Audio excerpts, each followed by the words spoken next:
ভারতে এমন এমন স্থান আছে যা চমৎকারের জন্য এবং অবিশ্বাসীয় মান্যতার জন্য প্রসিদ্ধ। এইরকম একটি স্থান কর্ণাটকের হাসনম্বা জেলার, যার চমৎকারের জন্য সমস্ত ভারত বিখ্যাত। আমরা কথা বলছি বিখ্যাত হাসনম্বা মন্দিরের। স্থানীয় মানুষের মত অনুসারে এই মন্দিরের নাম অনুসারে এই জায়গার নাম হয় হাসনম্বা। এখানে বিরাজমান দেবীকে হাসনম্বা নামে পূজা করা হয়। মান্যতা আছে এই দেবী সবসময় হাসতে থাকেন। কর্ণাটকের এই অদ্ভুত মন্দির প্রতি বছর কেবল দীপাবলিতে খোলা হয়, তারপর আবার এক বছরের জন্য বন্ধ হয়ে যায়। এই মন্দির আশ্বিন মাসের প্রথম বৃহস্পতিবার থেকে কেবল এক সপ্তাহের জন্য ভক্তদের জন্য খোলা হয়। এই এক বছর হাসনম্বা যাত্রা উৎসব বানানো হয়। এই সময় দেশ বিদেশের অনেক ভক্তরা মাতার দর্শনের জন্য এখানে আসেন এবং নিজের নিজের মানসকামনা পূরণের জন্য ভগবানকে পত্র লিখেন। মহোৎসবের শেষের 2 দিন মন্দিরে বিশেষ আয়োজন করা হয়। তখন মন্দির সাধারণ ভক্তদের জন্য বন্ধ থাকে। হাসনম্বা জেলায় অবস্থিত হাসনম্বা মন্দির যার জন্য প্রসিদ্ধ এটা হলো যে এখানে হওয়া চমৎকার। আসলে যখন মন্দিরের দরজা এক বছরের জন্য বন্ধ করা হয়, তখন এখানে এক প্রদীপ জ্বালানো হয়, মাতাকে তাজা ফুল অর্পণ করা হয়, প্রসাদ রূপে ভাত অর্পণ করা হয়। কিন্তু এক বছর পর যখন মন্দিরের দরজা খোলা হয়, তখন একটি চমৎকার ঘটে, যেটা দেখে সবাই আতঙ্ক হয়ে যায়।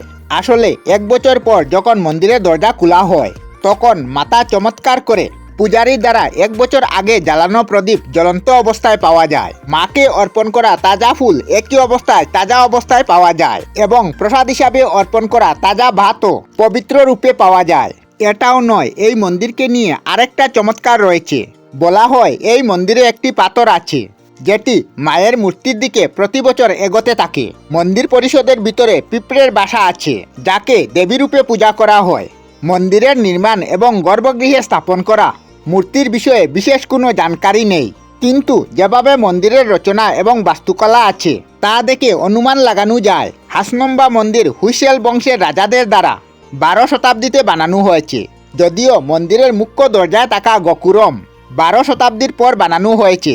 এই মন্দিরে জ্বলন্ত প্রদীপ, তাজা ফুল এবং প্রসাদ রূপে অর্পণ করা ভাত কিভাবে এক বছর পরে একই অবস্থায় পাওয়া যায় তা এখন পর্যন্ত একটি রহস্য রয়ে গেছে।